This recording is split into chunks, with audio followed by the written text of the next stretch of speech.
sempre levanta capital como se fosse a última vez que alguém fosse te dar dinheiro. Não fica na expectativa, apesar de sim, a gente tem uma expectativa de que vai ter outro round, de que vai acontecer, mas nunca fique numa posição, ou, né, tente, evite ficar numa posição de que a vida da tua empresa depende do próximo round. Olá todo mundo, bem-vindo ao Exit Talks. Hoje estou conversando com Gabriel Engel, empreendedor nato e fundador da Rocket Chat. Rocket Chat é uma plataforma open source de comunicação omnichannel que permite empresas a unificar e aprimorar todas as comunicações com seus clientes e colaboradores, seja que for o canal utilizado. O Rocket Chat levantou uma rodada de 100 milhões de reais esse ano e conta com colaboradores e clientes em 170 países. Tem clientes como a Marinha Americana, Boeing, Lockheed Martin, Credit Suisse, Audi, Deutsche Bank e muito mais. Gabriel, é um grande prazer receber você aqui no podcast Exit Talks. Muito obrigado pelo seu tempo. Eu que agradeço o convite, prazer é todo meu. E aí, olá pessoal. Ótimo, ótimo. Gabriel, me fala um pouco sobre o produto, porque talvez não seja tão intuitivo para pessoas que estão escutando, mas é muito interessante, muito técnico também. Eu não sou uma pessoa de tecnologia, mas eu mesmo fiquei muito interessado em como que funciona na prática. Sim, o Rocket Chat foi criado, na verdade, para solucionar um problema que era, existiam ferramentas de comunicação interna das empresas, onde tu consegue falar com o teu colega, né, tipo o Slack, o Teams, consegue falar com o teu time, e outras ferramentas onde tu vai poder falar com o teu cliente, falar com as pessoas, falar, integrar com o WhatsApp, Facebook, fazer uma ferramenta de omnichannel.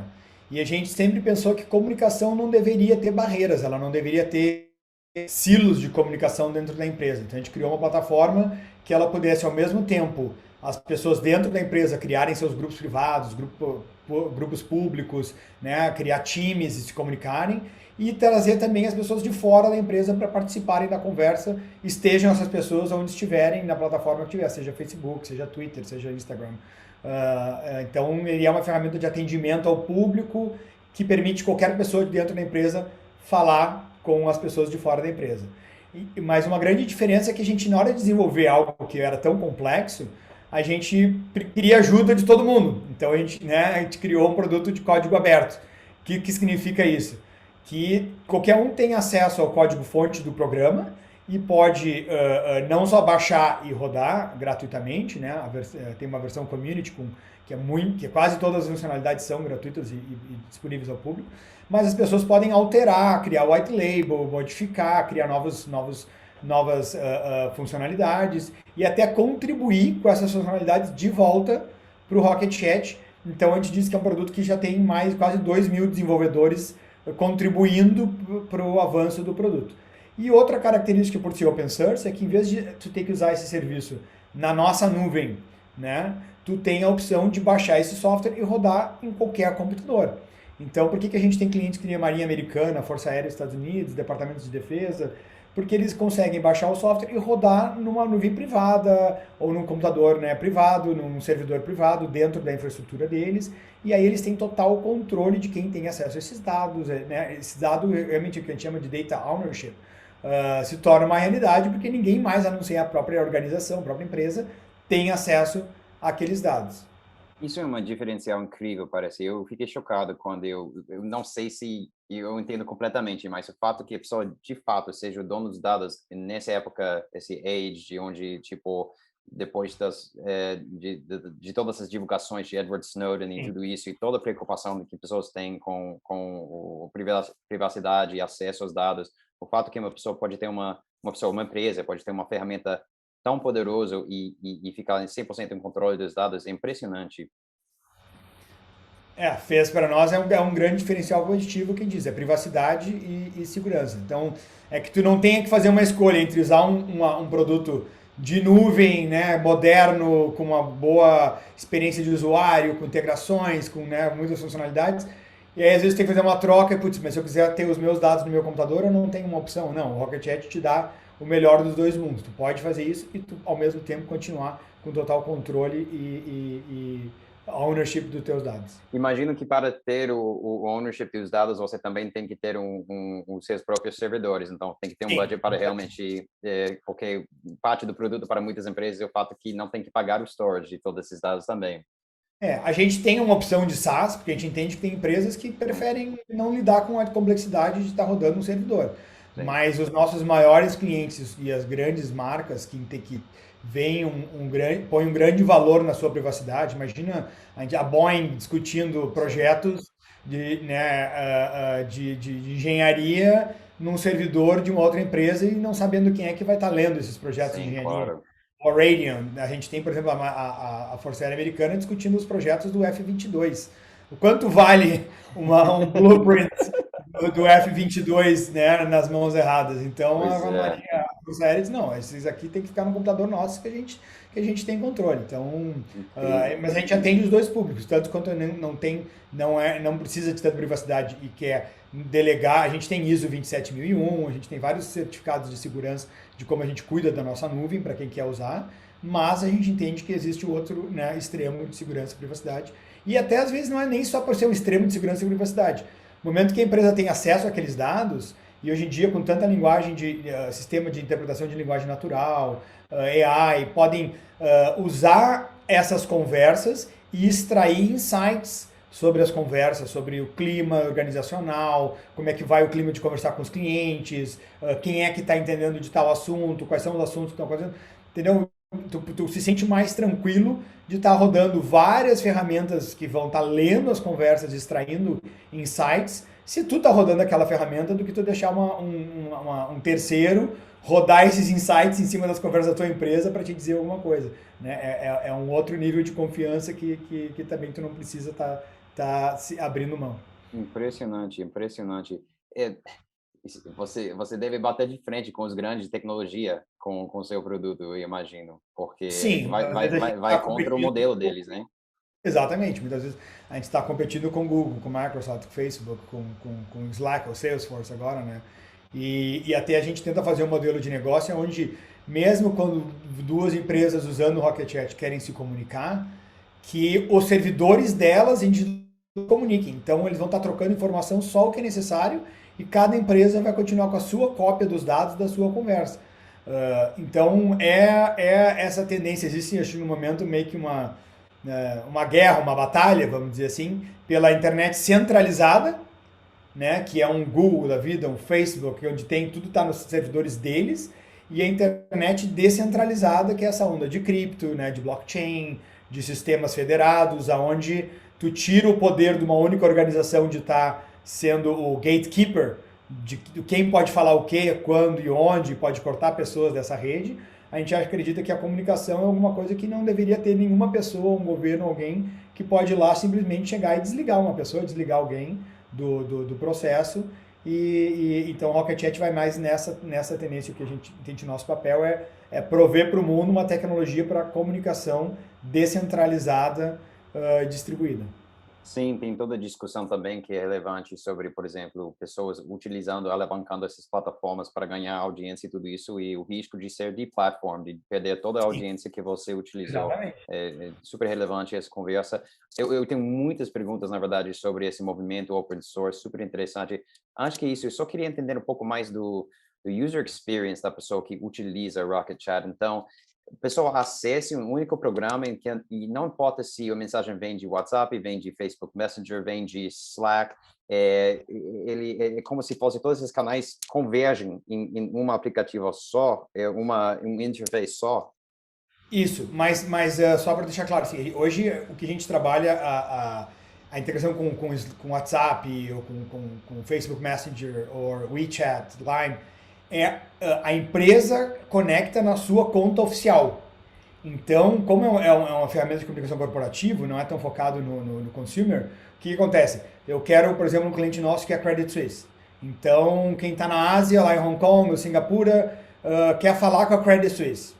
Eu vou procurar pela Credit Suisse no Global Directory lá da WeChat, achei Credit Suisse, começo a conversar com a Credit Suisse.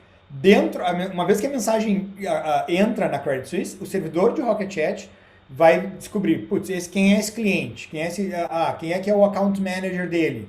E aí a mensagem vai cair na tela do Rocket Chat do teu account manager. Então, o sistema faz a conexão da pessoa certa dentro da empresa para se representar a Credit Suisse para aquela pessoa que está do lado de fora. Muito legal. Então, né, sei lá, tem 7 mil usuários da Credit Suisse dentro da Credit Suisse que vão estar atendendo centenas de milhares de clientes que querem falar com a Credit Suisse, mas cada um deles tem um account manager diferente, tem, né, e aí é isso que a gente consegue fazer.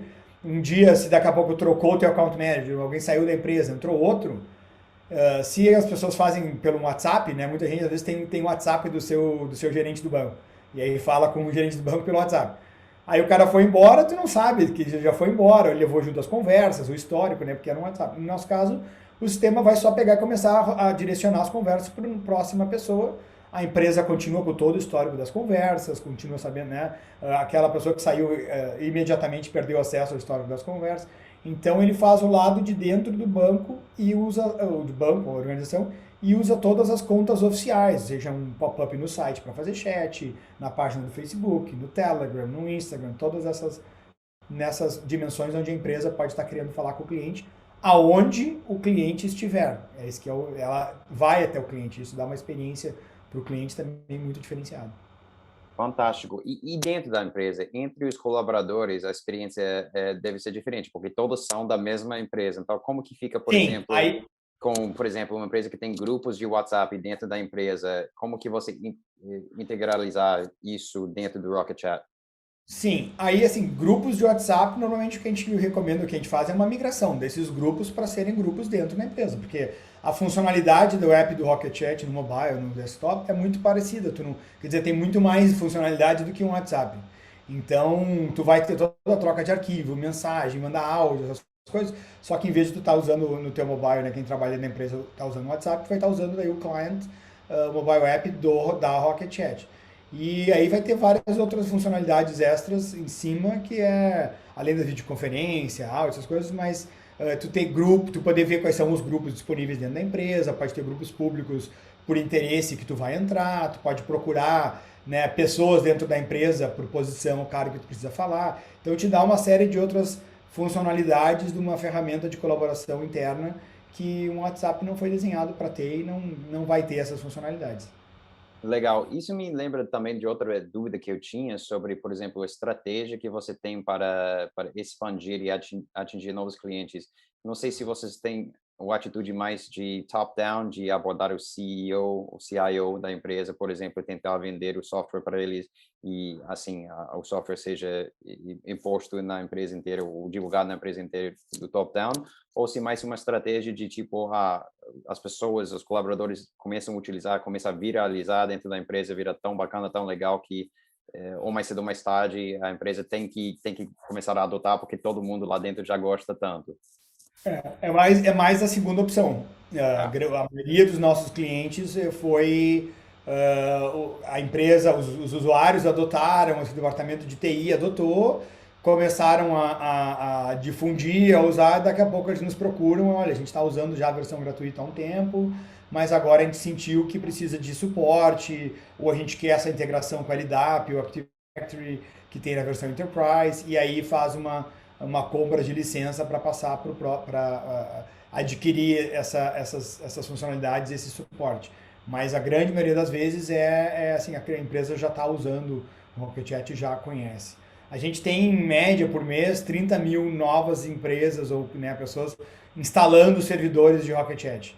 Então, dessa gama, é muita gente experimentando, usando, e muitas vezes, então, quando chegam a conversar com a gente, já estão usando, não é alguma venda do zero, né? A grande maioria. Muito legal, muito legal. Eu fico pensando sobre isso, sobre o valor que o programa tem e também é porque você tem um caráter tão diferente por causa desse aspecto open source, assim, não somente o apelo de poder ser o dono, sinceramente o dono de todos os seus dados e não ter que preocupar sobre outra empresa tendo acesso a esses dados, mas o fato que o código também é open source, o código dá para ver uma enorme transparência, então qualquer pessoa dentro da empresa pode verificar, pode testar, pode ver que está tudo ok. É, imagino que isso afeta muito a taxa de adoption, né? De pessoas Sim. utilizando o software. E porque também isso significa que não só a própria empresa pode estar olhando o código e vendo como é que ele funciona e como é que esses dados, né, não estão sendo vazados ou utilizados de uma maneira que não é a intenção da empresa, mas permite que toda a comunidade faça uma auditoria contínua de como o sistema funciona.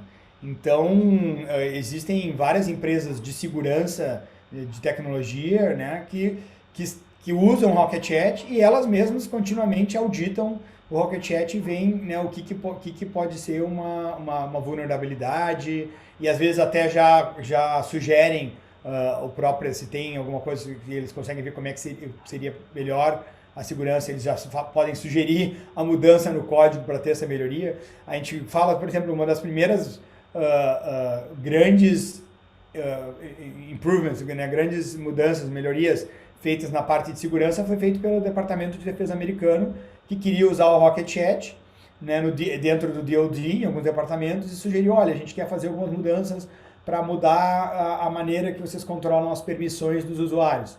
Vocês aceitam se a gente mandar essa melhoria? A gente, não, vamos lá.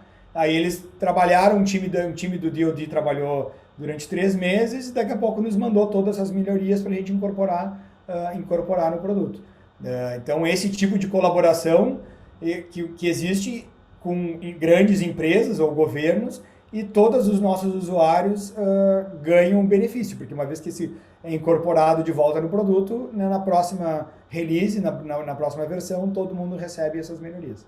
É tão bacana. E tudo fruto desse aspecto open source que eu queria entrar. Você podia explicar um pouco para quem não sabe o que é esse movimento open source, como se originou, bom, só para dar um resumo de o que é, como que funciona esse mundo. Sim. Na verdade, a maioria das pessoas não percebe o quão antigo é o movimento open source e o quão elas dependem do movimento open source.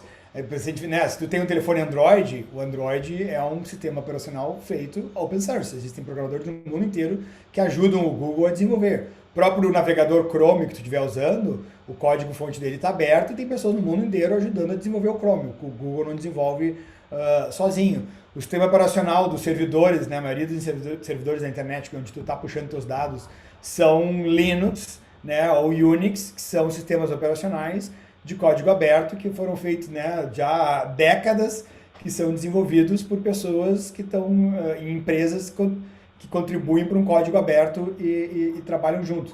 Os maiores bancos de dados do mundo que a gente está usando, tipo, né, que as grandes empresas, os grandes sistemas de internet usam, ou a vasta maioria dos sites, também são produtos, sistemas de banco de dados como MySQL, ou Postgres, ou MongoDB, sistemas open source. Então, a quantidade de coisas que dependem do sistema open source, se tu tiver uma maquininha, um PDV, ou qualquer um desses hoje, né, Internet of Things, todos eles praticamente rodam em algum sistema operacional open source, uma variação de um Linux ou de um FreeBSD, né, alguma coisa assim. Tipo, muitos deles até a própria desenho, o projeto do componente, muitas vezes são open source, então todo mundo que está usando, os makers que estão usando, quando vem uma melhoria vão lá, alteram e contribuem de volta para a comunidade.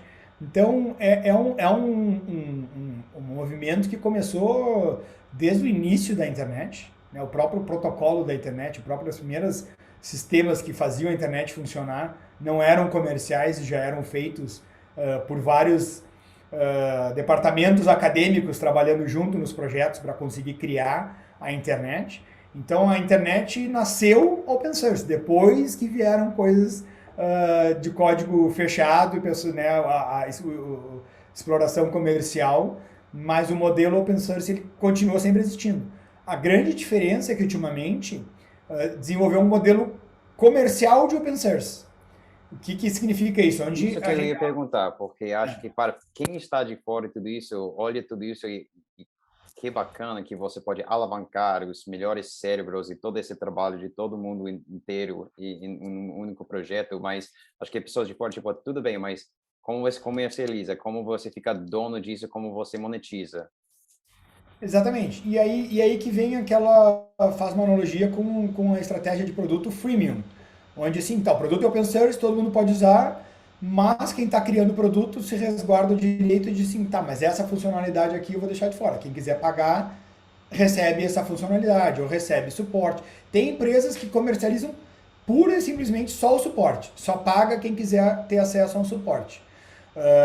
Outras, né, como no nosso caso, por exemplo, a gente tem funcionalidades que a gente entende que as grandes empresas precisam, que nem eu falei, né, uma integração com a LDAP, Active Directory, mais robusta, com mais funcionalidade, e a gente diz, olha, só se uma empresa grande quer usar isso, então ela tem que comprar uma licença paga. E isso começou a virar um modelo muito comum, onde permite essa colaboração entre as empresas, que todo mundo tem acesso ao código-fonte, todo mundo pode ajudar a fazer, mas que as empresas que estão usando para fins comercial e estão começando a tirar cada vez mais valor do produto, e daqui a pouco aquilo se tornou missão crítica dentro da empresa, um componente muito importante, acaba sendo financeiramente mais interessante tu pagar a licença e ter o suporte, do que se o sistema parar de funcionar e tu não tem para quem ligar, né? Não tem para onde correr em alguma coisa que a tua empresa depende. Então é quase que um seguro, assim, né? Não, olha, estamos dependendo desse produto, vamos pagar, vamos ter relação com as pessoas que estão criando, vamos nos ajudar a entender melhor como instalar, como manter o produto funcionando. A gente vai ter daqui a pouco uma influência sobre o roadmap do produto, poder ajudar a criar, botar as nossas necessidades, as features que a gente quer mais, é mais prioridade para a gente para botarem na frente. Então, e isso não é uma coisa trivial, esse momento de open source. Tu pega algumas, tipo, a gente teve IPO esse mês passado, GitLab, né, uma empresa que hoje já está valendo quase 20 bilhões de dólares, e é uma empresa de open source. Todo mundo vai lá e pode baixar o código-fonte do GitLab. Pega MongoDB, né, centro de bancos de dados, empresa de open source, Elasticsearch, pega agora Databricks, a Confluence, tipo, todas as empresas agora, né, quase decacórnios, que existem baseados que a sua tecnologia, o core da tecnologia é open source, e eles vendem uma gama de serviços em volta e tem uma comunidade inteira de desenvolvedores à volta do produto a melhorar. E agora, então, eu digo assim, hoje em dia se provou que é um dos modelos de negócio com o crescimento mais acelerado. Tem um relatório da própria Bessemer sobre open source, onde eles comparam crescimentos de várias empresas do portfólio e as empresas de open source. As empresas de open source às vezes conseguem encontrar um market fit mais rápido, um growth mais rápido do que as outras, porque tem a participação ativa dos seus clientes na criação do produto, né? E por ter uma versão freemium, conseguem muitas mais pessoas, começam a utilizar, começam a virar o boca a boca, criarem blogs, a comunidade a se ajudar, e então acelera o processo de crescimento da startup. Então algumas das startups realmente crescem mais rápido hoje em dia, são startups que usam o modelo de negócio open source. Muito bacana. E como você falou, tipo, além de alavancar todos esses programadores no mundo inteiro, e além de estar muito em linha com essa mentalidade, esse espírito, vamos dizer, da internet, de tipo, information should be free e colaboração e tudo isso, eu não sei, mas talvez empresas repararam que pode ser uma boa decisão estratégica, porque você construindo alguma coisa atrás de portas fechadas, assim, pessoas vão atacar, hackers vão atacar quando você publica. Quando é open source, esse ataque começa antes de comercializar, então você começa a ver as fraquezas, talvez, bem antes, vamos dizer. E tu tem muito mais pessoas de fora da empresa ajudando a identificar essas fraquezas, né? Porque uma coisa é o processo de tu identificar uma fraqueza na tentativa e erro, né? Tu não sabe aquela caixa o que ela tem. Então tu fica tentando. Outra coisa é pessoas, né, os white hackers, né, white hats, do bem, olhando o código e já vendo, aqui já tem uma falha, aqui já dá para mudar, aqui eu já detectei um problema. Não é à toa que os sistemas de segurança mais né, confiáveis do mundo, às vezes pega SSL, todas as bibliotecas de SSL, criptografia, a maioria são bibliotecas de código aberto que foram feitas por cientistas, por né, pessoal do nível acadêmico, junto, onde um valida a ideia do outro até criarem esses sistemas. Então, normalmente o que a gente diz, tem uma frase, acho que foi do Eric Schmidt, acho que sobre no Google, dizendo, olha, tem muito mais mentes brilhantes fora do Google do que dentro do Google.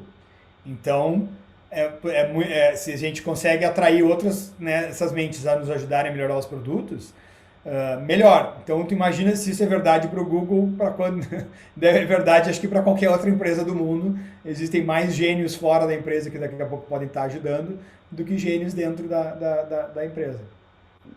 Interessante, nunca pensei dessa forma. Eu queria entender um pouco sobre o dinâmico desse, vamos dizer, economia. O valor, quem contribui, quem acrescenta código para a código-fonte, vamos dizer.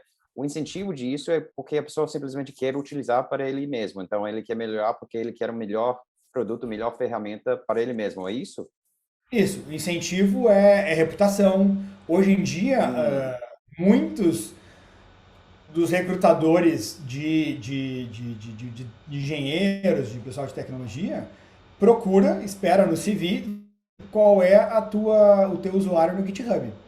E vai atrás para ver que coisas que tu contribui, que projetos tu participa, porque se tu tem participações em projetos notáveis, em projetos grandes, significa que tu conseguiu produzir código, produzir ideias num nível para ser aceito nesses projetos. Porque não é qualquer código que é submetido para a gente vai ser aceito, né? Às vezes vem um código, a gente tem que trabalhar, dar feedback para a pessoa, a maneira como ela escreve, um pouco no performático, enfim. Então, muita gente fica olhando como é que isso é feito. Então, até para a carreira de um programador é interessante ele ter trabalhado. Uma grande, uma excelente maneira de aprender a programar melhor, porque tu vai estar tendo pessoas revisando o que tu produz antes de mergear, né, que significa pegar o código e juntar no código principal.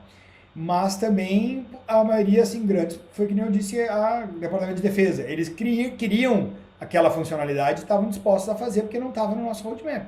Então fizeram, contribuíram e mandaram de volta.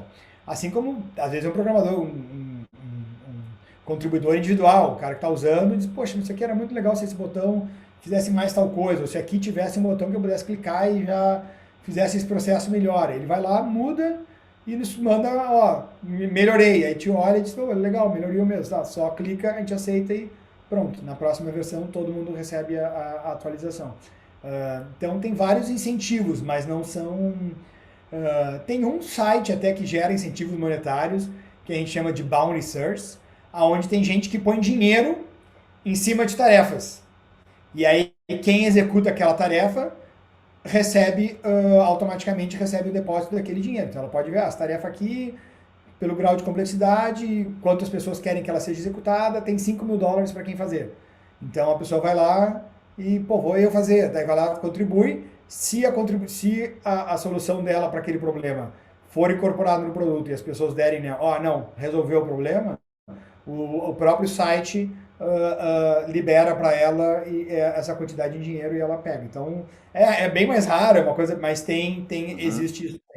Nossa, é bem diverso e dinâmico esse ecossistema parece. E parece que também a Rocket Chat nasceu por causa, ou vamos dizer, dentro de não sei, um fórum de open source, alguma coisa assim. Eu li alguma coisa a respeito, eu não sei se a história é verdade ou não, mas como que foi o nascimento da empresa? Na verdade, assim, eu tinha uma outra empresa de desenvolvimento que tinha criado um CRM, outros produtos, né, corporativos para gestão de negócios. E vários dos nossos clientes ficavam dizendo, putz, muito legal, eu precisava de uma ferramenta de comunicação incorporada em todas essas ferramentas de gestão. Porque a conversa com o meu colega e tal, eu queria que ficasse o histórico daquela conversa anexado daqui a pouco a uma lead, uma oportunidade. E aí a gente decidiu, tá, vamos criar essa ferramenta de comunicação né, de poder falar com o cliente, todas as coisas que, né, que o Rocket Chat faz, tipo, na verdade foi pedido por parte dos clientes. E aí então, quando a gente criou, a gente achou assim, poxa, é tão legal, deve ter muito mais gente precisando disso. E aí a gente publicou open source para poder mais pessoas nos ajudarem a melhorar o produto e para chamar a atenção, assim, também, porque a gente tinha outras coisas que eram pagas, outros produtos pagos. E a gente publicou, o primeiro lugar que a gente publicou, pô, olha legal, que legal o projeto que a gente fez, foi num fórum de discussão de programadores que usam o mesmo framework de desenvolvimento que a gente usa. E aí o pessoal olhou e, que legal. E até tem, acho que a parte interessante da história, na verdade, é que assim, A gente criou o produto, desenvolveu o Rocket Chat, e quando a gente decidiu que a gente ia fazer ele open source, demorou uns 6 meses, assim, que a gente não ficou postergando por falta de tempo. Tipo, pô, porque a gente já tinha cliente pagando pelo produto, já tinha um monte de gente usando, né, a gente estava tentando crescer e nunca sobrava tempo para chegar lá, publicar no GitHub, fazer manual de instalação, fazer toda aquela coisa que tem que fazer algo que quem está passando lá e olha consiga meio que baixar e sair usando, né? Então, existe um pouco de trabalho, de documentação e ajuda para fazer isso acontecer. E às vezes numa empresa pequena, tempo é o que ninguém tem, né? Então foi ficando para depois, foi ficando para depois. Até que um cara criou uma versão assim, um alpha, né, de brincadeira, uma versão open source do Slack, publicou num fórum que ele fez num fim de semana e disse, galera, quem quer me ajudar? Fiz um open source do Slack, alguém tá afim de me ajudar? E publicou nesse fórum. E aí, um monte de gente olhou, pá, que do caralho, eu queria ter, que legal, eu queria ter uma ferramenta de um Slack open source para usar. E aí daqui a pouco eu tinha 400 pessoas se oferecendo para ajudar ele. E aí a gente ficou olhando assim, putz, a gente já tem um pronto, tipo, muito mais avançado, que escala, muito mais coisa do que esse que o cara fez no final de semana, porque a gente passou meses fazendo um monte de desenvolvedor e botou em produção e viu que deu errado e melhorou. Mas agora, como o cara publicou antes, tem um monte de gente que está se juntando ao projeto dele. Então a gente foi lá no fórum e disse, olha só, galera, a gente já tem um também, quem é que quer experimentar? E aí um monte de gente, não, agora que está fazendo esse. Eu digo, bom, então vamos fazer uma competição, né, para ver quem faz o melhor. E que vença o projeto mais legal, o projeto que conseguir evoluir mais rápido. Só que a gente já sabia que a gente já estava meses na frente, né, fazendo aquilo. Então eles tentaram por algum tempo, tipo, fazer o sistema deles chegar perto do nosso e depois de um tempo desistiram porque a gente já tinha muito mais momento, já tinha uma escalabilidade e conseguia fazer funcionar. E uma coisa muito interessante é que assim, a gente já usava o próprio Rocket Chat para organizar a comunidade de desenvolvimento. Então, né, todo mundo que queria participar do projeto entrava no nosso servidor, o open.rocket.chat, para participar da conversa e tal. Então, eu conseguia ver o produto que eles estavam ajudando a fazer em funcionamento, entendeu? Então, tu está usando o próprio produto para falar com o time e desenvolver o produto. É meio que aquele né, um flywheel, assim, um positive flywheel, enquanto o outro sistema ele era tão lento que nem o time não usava o próprio produto para se comunicar, eles usavam o Slack. Então eles nunca conseguiram criar um produto que eles mesmos pudessem usar. Então isso acabava com a credibilidade do projeto, que tipo assim, tá, a gente está fazendo uma ferramenta de comunicação, mas a gente tem que usar outras porque a ferramenta não funciona. Então essa coisa de tu eat your own dog food, né, dog fooding, sempre foi um valor muito forte da gente, porque é a única maneira de tu acreditar no teu produto e vender o teu produto é se tu usa, né? Se tu Com realmente. certeza. Com certeza. Eu estava falando sobre isso com outro convidado aqui no podcast, que eu sou assim também. Eu uso o meu próprio produto, eu invisto pela Exceed. A gente também captou pela Exceed 2 vezes, captou recentemente esse ano 5 milhões em 30 horas pela plataforma. Então, como você falou, é importante não somente para assim credibilidade e tudo isso, mas também para ficar perto do usuário, saber que funciona, saber como que está funcionando na prática. 100%, 100%. Eu queria, e outra coisa que eu ia só comentar que eu acho muito legal esse negócio de open source, que tem um pouco a ver com o Exceed também, porque o Equity Crowdfunding, querendo ou não, tem raízes em open source, porque Sim. grande parte do valor do modelo é que você vê várias pessoas investindo, você vê os comentários deles, perguntas, críticas, questionamentos. Então, você consegue, vamos dizer, alavancar o conhecimento do crowd e para ajudar você a tomar a decisão de investimento. Então, é muito bacana isso, especialmente na nossa plataforma, onde que a maioria dos valores investidos vem de investidores qualificados. Esse aspecto de crowd ajuda muito as pessoas na tomada de decisão sobre um determinado investimento, mas é tudo enraizado nessa ideia de open source. Deixa o crowd ver, deixa várias pessoas atacarem isso e, se é bom, se é robusto, vai sobreviver. Sim, exatamente. O, Concordo. interessante o início da história de vocês. Eu queria pular para frente, vocês acabaram de fazer uma enorme rodada, 100 milhões de reais, mais para frente nesse ano, Sim. mais para o início do ano. E, assim, sempre quando você está escalando uma empresa, você passa por etapas e cada etapa apresenta desafios diferentes e acho que para fundadores e para empreendedores é importante, é um assunto que a gente revisita muito no podcast, de essa necessidade de mudar de marcha, agora eu estou numa etapa diferente, agora as metas são diferentes e talvez você tenha que questionar tudo que a gente tem feito até agora, que funcionou para levar a gente até aqui, vai funcionar para a gente levar para nosso próximo marco. Eh, Agora que você está numa nova etapa, como que você enxerga isso? É uma das maiores, os maiores desafios é tu perceber isso e se adaptar. Que as coisas que te levaram, né? Às vezes até o time, os processos, as ideias que te levaram até o teu, sei lá, primeiro milhão de dólares, alguma coisa de receita recorrente, não vai ser os mesmos que vão te levar aos 10 milhões de dólares de receita recorrente. E tu vai ter que tomar algumas decisões difíceis, às vezes, até porque a empresa vai ter que ser muito mais orientada a dados, tu vai ter que ter mais pessoas vestindo menos chapéus no início, tu vai ter pessoas que vão estar fazendo razoavelmente um monte de trabalho, né? Um monte de áreas diferentes, pô, eu estou tomando conta disso, disso, disso, disso. E tu vai ter que fazer uma transição para assim, não, agora eu vou ter, em vez de ter uma pessoa fazendo 5 trabalhos, eu vou ter 5 pessoas, cada uma fazendo um trabalho, né? Ou sei lá, 3 pessoas, cada uma fazendo 2 trabalhos. Só que elas vão ter que fazer cada um desses 2 trabalhos com muito mais profundidade, muito mais experiência, muito mais conhecimento.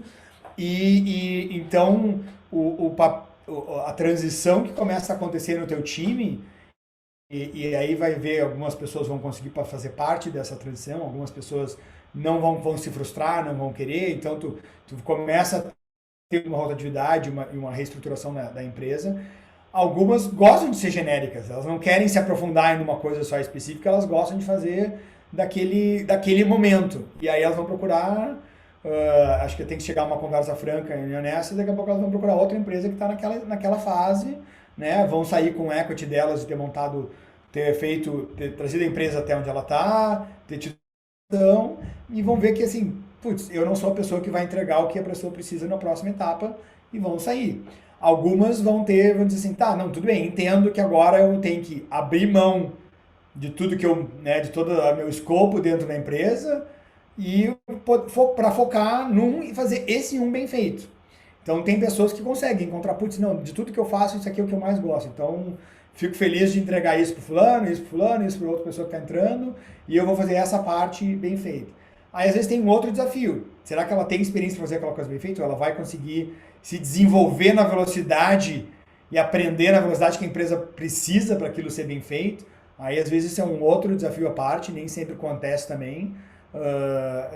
Às vezes você tem que trazer um mentor ou investir bastante em treinamento para que tu dê a chance daquela pessoa se desenvolver junto com a empresa na velocidade que a empresa precisa, mas também não existe nenhuma garantia.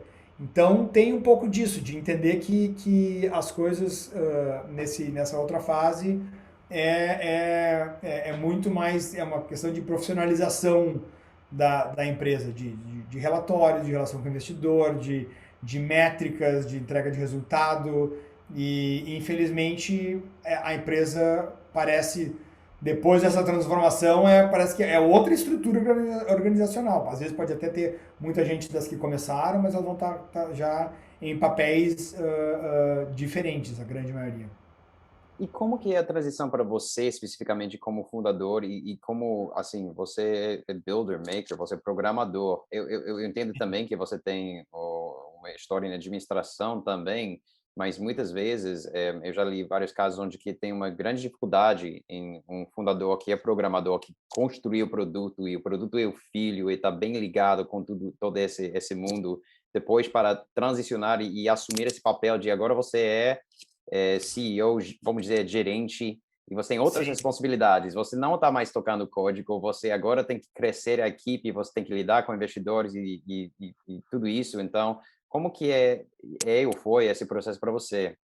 É uma das coisas mais difíceis, assim, porque, que nem disse, durante a maior parte da empresa eu era o gerente de produto, assim, né? Produto, eu era o responsável pela definição, em última instância, de aprovar o que entrava no produto, o que não entrava, de como é que a gente ia fazer.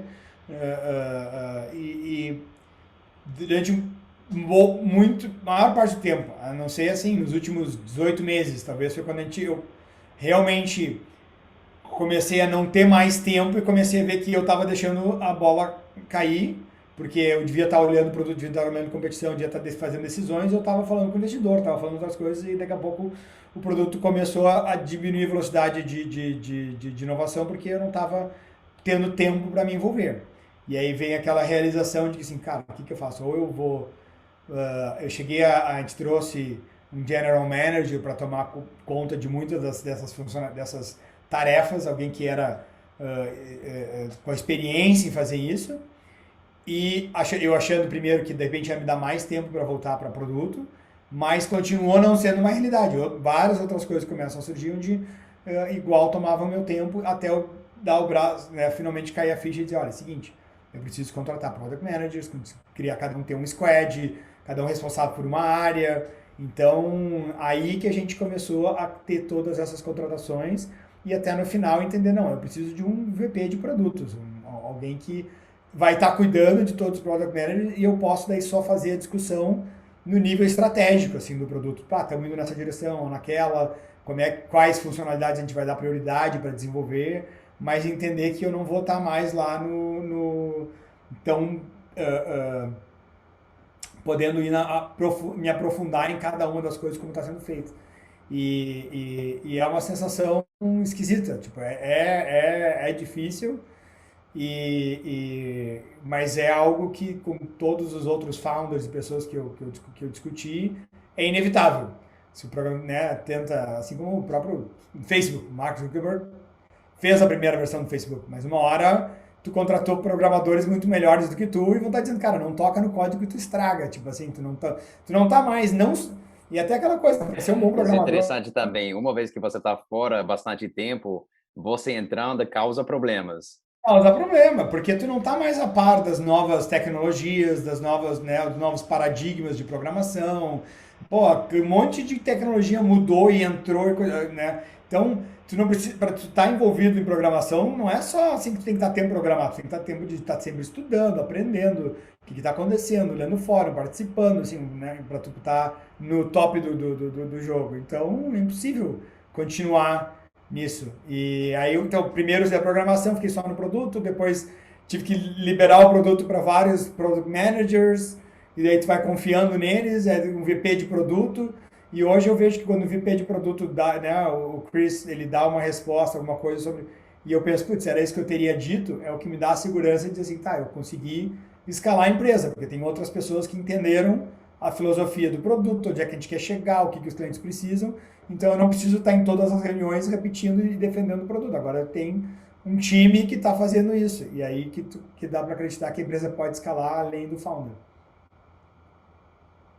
Muito bacana, cara, muito bacana. Realmente isso é um desafio que eu acho que todas as startups enfrentam, esse de fazer a transição e depois ficar seguros que você está conseguindo passar a sua cultura, talvez não 100% a maneira que você viste as coisas, é bom ter visto pontos de vista diferentes, mas Sim, os seus valores, né? E ter confiança que a pessoa vai manter o mesmo padrão de qualidade e de, vamos dizer, carinho no produto e nos clientes e o que for nas operações. Isso é uma coisa difícil, mas tem que ser feito, porque senão a empresa não escala, não tem escolha. Eu queria falar sobre você um pouco também e sua carreira, sua trajetória. Parece que você é que a gente chama em inglês, serial entrepreneur, você já empreendedor nato, você empreendeu várias vezes desde muito pequeno, parece. E talvez ajudando seus pais, parece que você vem de uma família de empreendedores. Você pode, mas eu não sei exatamente o caráter de todas as empresas que você fundou e cresceu antes. Parece que tinha uma agência e tinha outras, mas eu queria que você talvez comentasse um pouco sobre como esses empreendimentos anteriores te preparou para fundar Rocket Chat e também talvez as diferenças entre essas experiências. Com certeza. A primeira experiência, acho que a primeira empresa que eu trabalhei, e tu falou sobre a parte familiar, e muitas vezes é o exemplo que a gente tem em casa, né? Tipo, tem muita gente que teus pais são médicos, então tu tem aquela, tu cresce vendo aquele exemplo, aquele modelo, e aí tem gente que acaba sendo médico. Não existem famílias de médicos, famílias de advogado, famílias de e eu no meu caso, meu avô, meu pai, meus tios, irmãos, todos eram empreendedores, todos criaram suas empresas. Então, para mim, um modelo, às vezes, de adulto, vamos dizer assim, né, desde pequeno, era, assim, escolher uma empresa para alguma coisa que tu fosse fazer. Essa era a minha referência, né, vamos dizer assim, de crescendo. Então, você vem de uma família de empreendedores e você viu isso crescendo, então parece que para você isso foi o caminho natural, você não sabia de outra forma, talvez. Exatamente. Então, eu fui primeiro trabalhar numa empresa do meu pai, aí a gente criou, achou que eu fosse, sei lá, fosse herdar a empresa, porque ele não estava mais tocando aquela empresa, estava já envolvido com outras empresas da família, e ele disse, ó, se tu se envolver com essa empresa, eu passo a gestão para ti, com os outros sócios, e tu fica, eu adorava informática desde pequeno. Só que a gente criou um projeto de um site de agropecuária chamado Agrol na época, que depois o RBS, que né, tem o maior grupo de comunicação de jogos aqui, gostou do site e veio e fez uma oferta para comprar a empresa para trazer dentro do portfólio do portal que eles estavam criando. E aí quando eles compraram, eu não tava, meu plano não era ir trabalhar para a RBS, né, trabalhar para uma empresa. Então eu já saí e falei, vou criar outra empresa. Aí o pai disse, tá, então tua mãe quer criar uma empresa, uma loja de roupas. Então cria essa empresa com ela, uma loja de roupas, para tu ver como é que funciona varejo e aprender sobre varejo. Deu bom. A gente trabalhei, né, teve um tempo trabalhando nessa loja de roupas, interessante para querer entender, mesmo no produto, era roupas femininas, então era um produto que eu não entendo nada, podia focar só na gestão, controle de estoque, automação e tal. E aí tudo que eu queria fazer era relacionado à automação. Era a parte de software, porque o resto não tinha o menor interesse. Mas aconteceu que daqui a pouco veio alguém para comprar a empresa e aí tipo, já estava cansado de tocar, era uma oferta boa e a gente vendeu a empresa. Então, daí mais uma empresa que a gente vendeu. Aí eu fiz, tinha uns colegas de faculdade que também queriam criar uma empresa de software, que tinham virado meus amigos, e a gente criou uma empresa de desenvolvimento de software. Eles também sabia, o Eugênio, né, sabia programar, e a gente começou a desenvolver produtos para o Terra. O pai dele era um dos diretores do Terra. Na verdade, ele era fundador da Nutecnet, que depois virou o ZAS, que era um grande provedor de acesso, virou o Terra. E ele era assim, um dos maiores executivos aqui na América Latina que ele comandava. Então, tinha várias portas, tinha muitas coisas que tinham que desenvolver, não tinham gente, então começava a contratar a nossa agência de desenvolvimento, assim, né, logo no início. E aí que veio uma experiência interessante, que quando a gente começou a criar a do Terra, a gente tinha que criar um editor de texto, assim, para notícias, criar dentro do navegador. E eu criei aquele editor de texto, falei, cara, vou publicar isso aqui na internet, não existia GitHub ainda, era o SourceForge, era o site de publicação de open source.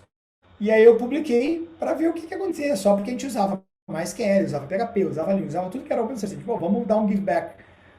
E aí daqui a pouco a gente publicou, um monte de gente começou a usar e traduzir, blá, blá, e nos ajudar. E daqui a pouco empresas de fora começaram a ver a qualidade do nosso trabalho e querer nos contratar, ver coisas para fora. E aí, tipo, veio um cara, começou a nos contratar e olha, vou pagar vocês em dólar.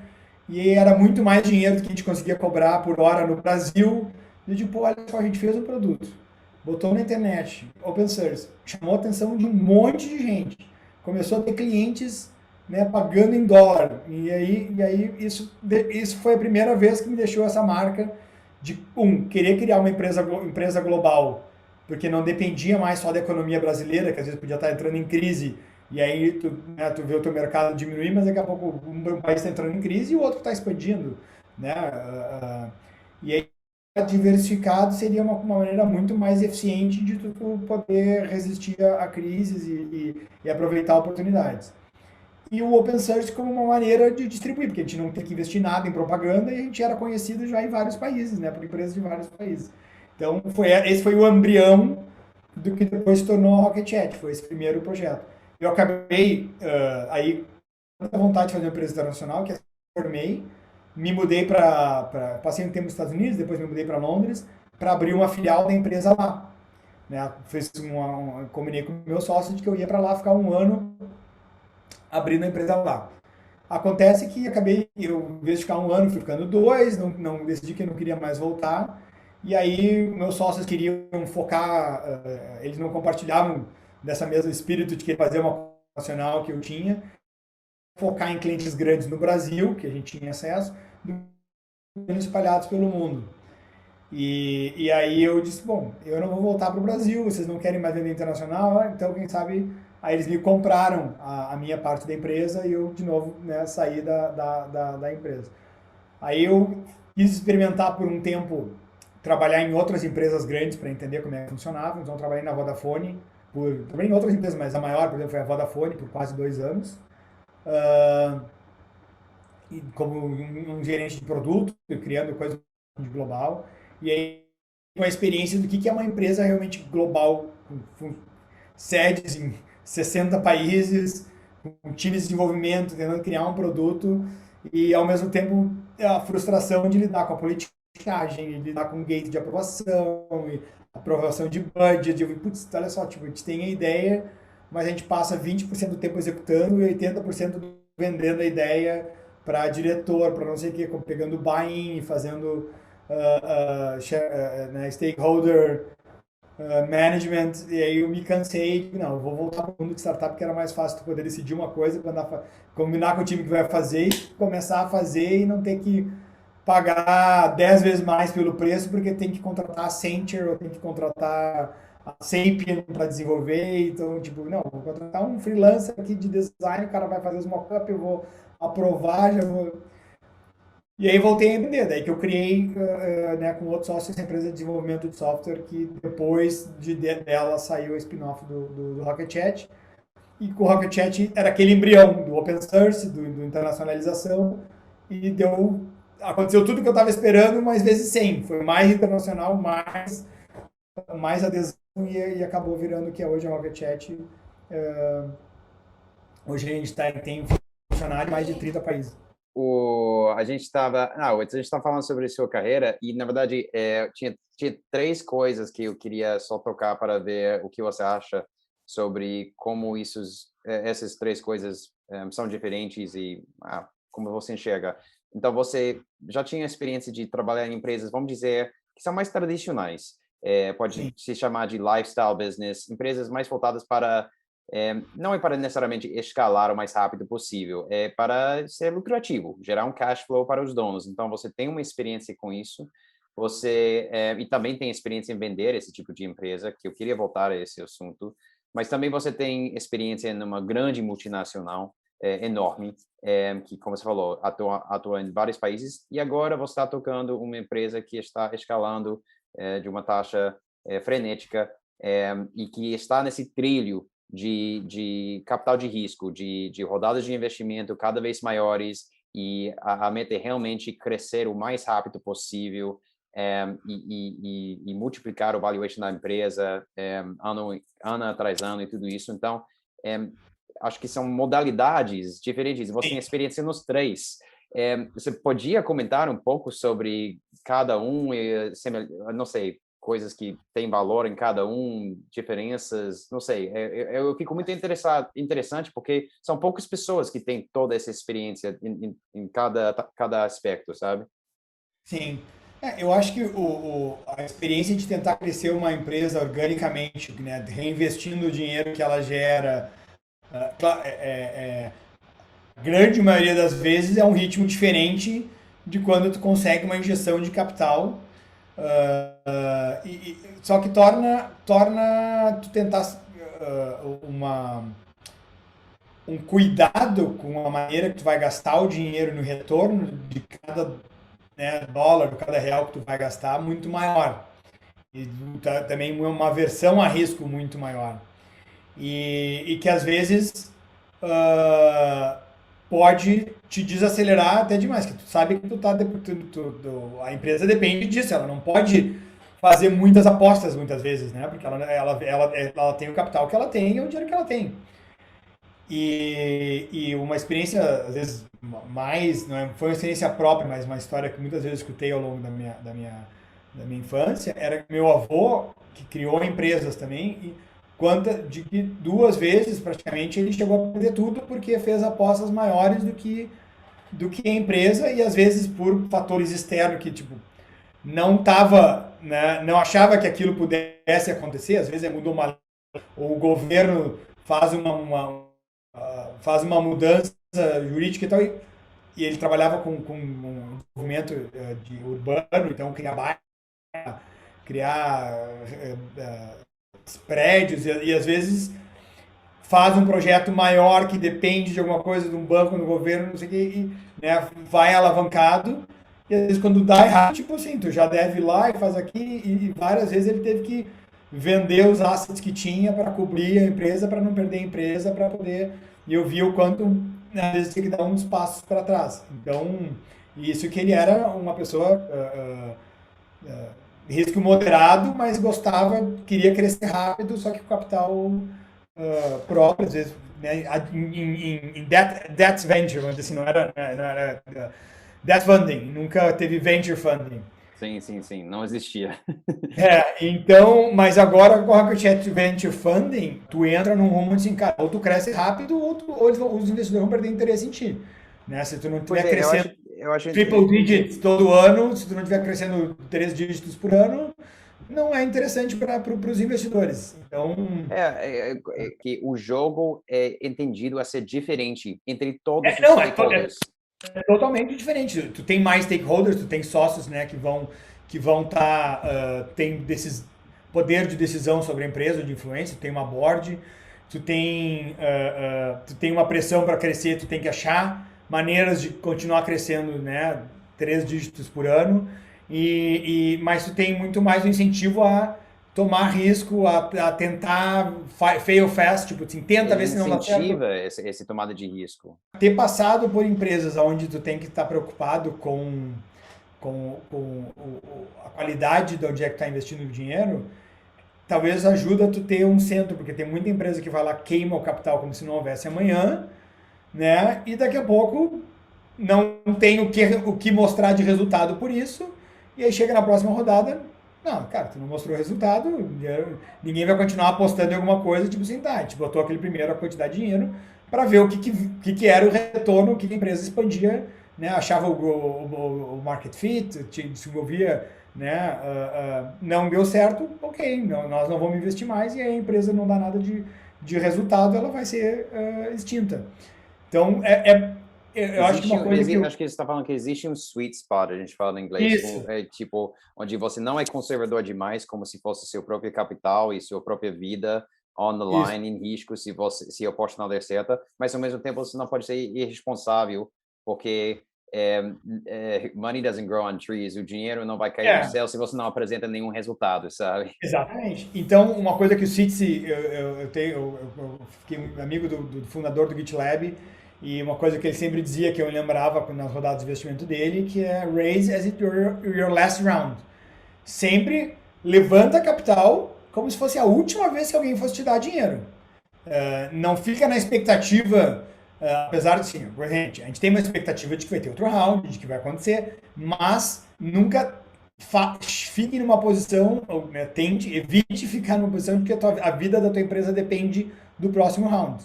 A não ser que tu tá tendo números muito bons e tu diz, não, eu posso continuar apostando porque eu tô. Mas tu nunca pode deixar de descolar muito assim, o tempo que tu tem de vida, de runway, com os resultados que tu tá obtendo. Ele sempre dizia assim, a gente tem que estar numa posição que se a gente achar que o mercado de capital deu uma enxugada, não tem capital disponível, se eu for precisar de dinheiro agora, eu vou ter que tomar uma diluição muito grande, eu consigo tirar o pé do acelerador, paro de contratar, paro de investir tanto em marketing, mas o embalo, né, o momento que eu tenho vai me levar a ficar cash flow neutral ou cash flow positivo, mesmo que não dê muito dinheiro, tipo, para sobreviver até marés melhores. Então ele sempre diz assim, eu sempre tento manter um burn rate, um runway que eu meio sobre controle, que se eu quiser, eu tiro o pé do acelerador, paro de injetar capital e chego no equilíbrio. Eu Então, acho que muitas empresas tinham que aprender essa lição a maneira difícil durante o Covid, porque para muitas empresas é freou verdade. tudo e para quem não estava sendo responsável, talvez apostando demais nessa próxima rodada, durante meses não veio para muitas empresas. Então, Teve sinalizou o empresa que fim viu para muita empresa, né? teve empresa que viu seu revenue cair 80%. Tipo, Pois e é, aí, o que tu faz? Né, enfim, tem um plano de demissão, muda isso, muda aquilo, enxuga, para ganhar tempo de runway, porque estavam com outros modelos e orçamentários. Mas eu acho que a gente tenta, hoje, o nosso norte é esse, é manter a empresa que ela não que a vida da empresa não depende da próxima rodada. sim, Ela, sim. mas provar para o investidor que se ele me der a próxima rodada, em termos bons, eu vou acelerar o crescimento do capital que ele já tem investido. Então eu torno atrativo para ele continuar me investindo. Mas se ele não quiser, ou se alguma coisa acontecer, eu não posso depender disso. Sim, sim. Gabriel, eu sei que o tempo é curto, mas eu tenho muitas dúvidas para você. A gente não vai chegar em todas, mas eu queria chegar em mais algumas antes que a gente tem que encerrar aqui. E você já passou a experiência de vender ou de vender a sua própria empresa e ajudar na venda de empresas de familiares, ou talvez amigos, não sei isso, não sei o quê. E essa é uma experiência muito legal para talvez comentar, porque muitos empreendedores é uma experiência que muitos não vão ter nunca na vida, outros vão ter apenas uma vez na vida. E sempre quando é uma coisa nova que você nunca fez, muita incerteza sobre isso. E você tem o privilégio de ter participado de vários. Teria algumas dicas, lições, aprendizagens que você podia compartilhar sobre essa parte do ciclo de empreendedor para as pessoas que estão escutando? Eu acho que um dos principais aprendizados sobre, ainda mais quando tu tem sócio e chega nesse momento do exit, às vezes é deixar bem claro do início a intenção de cada sócio sobre esse exit. O que seria um valor que porque muitas vezes as pessoas entram na sociedade sem deixar claro onde é que cada uma quer chegar, e esse é um alinhamento que pode dar muito problema quando chegar alguém para fazer uma oferta e às vezes um dos sócios pensa, putz, tá, pô, já é mais dinheiro do que eu precisava na vida, tô ok. E o outro tá pensando assim, não. Mas eu queria levar a empresa 10 vezes isso, tipo, porque eu acho que a gente consegue. E aí daqui a pouco tu tem dois sócios e um dizendo, putz, mas minha vida tava ganho, para mim isso já é o suficiente, eu já queria sair.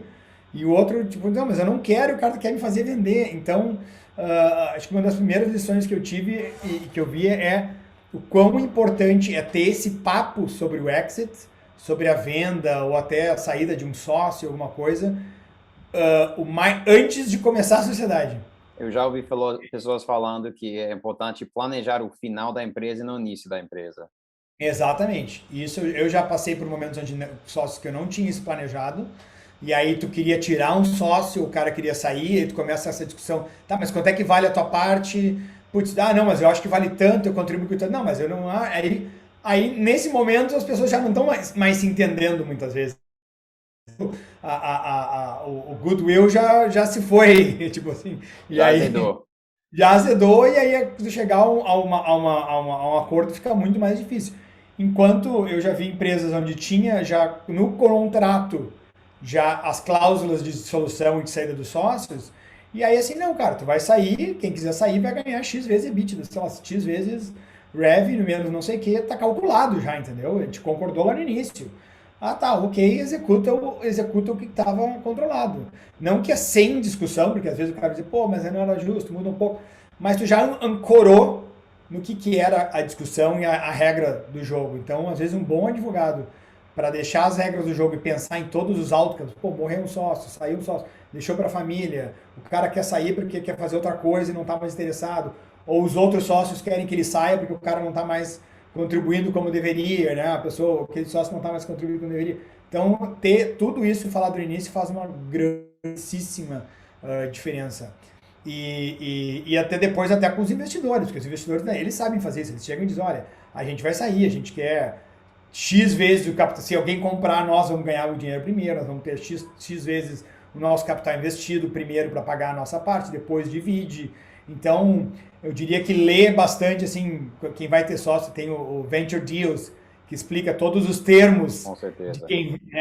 de quem vai receber uma rodada de capital e entender assim, o que tu está vendendo, porque às vezes, não, estou vendendo 20% da empresa, se alguém comprar, eu ganho os 80%, eles ganham 20%. Não, tem um multiplicador deles e eles têm a função preferencial. Então, se o cara chegar e comprar por valor próximo, ou seja, o dobro do que eles investiram, eles vão ver 100% do dinheiro e tu vai ver zero, porque tu vai ter que primeiro pagar o que os investidores botaram, eles têm a preferência de coletar o capital. Então, às vezes, tem muitas deals onde o founder sai, todo mundo acha, pô, puta venda, às vezes tu vai ver a história, o founder saiu com uma parte muito pequena do que foi o valor da empresa no final, pelos termos dos contratos e pelos termos dos investimentos. Então, acho que entender bem, deixar bem claro, entender bem os contratos que a gente está assinando para o exit, torna o exit muito mais frutífero e fácil de acontecer. Porque botar preço em alguma coisa, sempre que eu via precificação de uma empresa ou de saídas, é onde acontecem os maiores conflitos. Sim, com certeza. E esse livro é excelente, acho que é por Brad Feld, o Venture Deals. E falando em livros, uma das coisas que um assunto que a gente visita frequentemente aqui no XC Talks é livros, porque o grande tema do podcast é aprender dos melhores. E Sim. a gente pode aprender conversando, como a gente está fazendo aqui, mas também pode aprender muito lendo. E você já mencionou esse livro aí, que é super importante para pessoas que estão fundando empresas que vão ter esse trilho de venture e vão buscar rodadas de investimento, venture capital. Você teria outros livros? Não necessariamente tem que ser livros que têm a ver com startups ou venture capital. Sim, eu acho. Tem livros que eu adoro, tipo, a ver com startups, por exemplo, tem o Lean Startup, acho que é meio leitura obrigatória, deve tu me falar para tu entender as ideias de fazer o MVP, pivotar, coletar dados, acho que é importantíssimo. Eu gosto muito do The Hard Thing About the Hard Things, né, do Horowitz, que fala todo o quão difícil algumas decisões vão ser. E às vezes quando o livro é quase uma tragicomédia, porque quando tu acha que tudo não tem mais o que dar errado, e tu tipo, mas agora e as coisas começam a dar certo e aí vem uma nova coisa externa e dá tudo errado de novo. E tu, cara, como é que o cara não desiste, né? Como é que ele continua e tu vai vendo que ele não desiste e encontrando uma saída, uma solução para os maiores problemas. Cara, nesse livro, quando ele estava dentro do IPO, alguma coisa assim, e a mulher foi para o hospital, alguma coisa assim, eu falei, e ele isso, cara? Exatamente. Pô, vou lá para o hospital com a minha mulher ou continuo fazendo roadshow para mostrar para os investidores por que eles têm que investir e fala com a mulher e o... Não, mais que isso, tipo, se ele desistiu do roadshow, ia morrer a empresa, ia morrer. Sim, então, era assim, e o outro continua no roadshow e daqui a pouco a tua esposa morre no hospital e tu não tava lá do lado dela no leito de morte, né? É absurdo. Mas acho que, e tem um livro que eu gosto muito, daí não a ver com isso, que é sobre como as pessoas funcionam, acho que é o The Happiness Hypothesis, que é muito legal, que é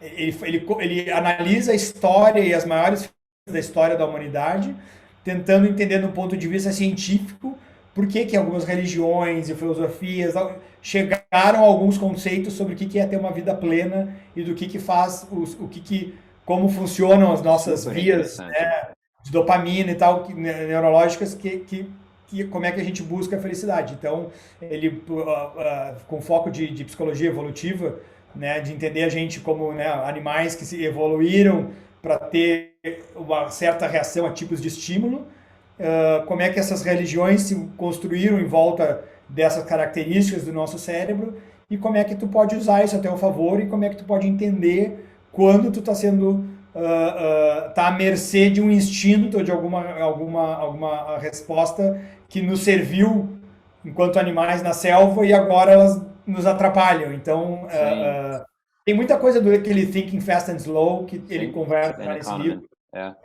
Então é um livro que eu gosto muito. Esse assunto de dopamina é super interessante para mim também. Eu tive uma conversa recentemente com outro convidado do podcast, o Felipe Dias, da Z-Dog, que comentou justamente sobre isso, sobre a ciência atrás de felicidade, é tudo vinculado a níveis de dopamina no cérebro e a oscilação entre o seu nível padrão e esse nível padrão subindo e descendo, é nada mais que isso, e tem maneiras para, vamos dizer, hackear isso, e um assunto super interessante.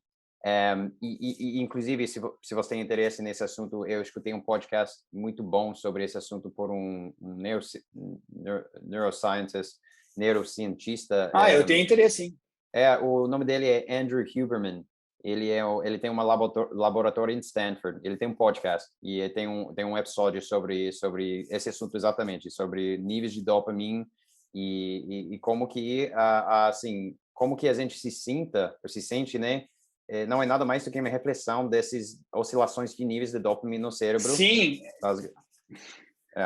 É incrível. E eu acho muito interessante depois como gestão, como liderar times, como entender as emoções das pessoas, é o tipo de conhecimento para um líder, né, seja fundador, seja CEO, que tem um impacto, tu passa a entender os sistemas, como eles funcionam, do que tu tentar simplesmente achar que é uma caixa preta, não serve. Não, tem muita coisa que se tu entender o sistema, tu vai conseguir dirigir melhor ou se relacionar com esse sistema melhor.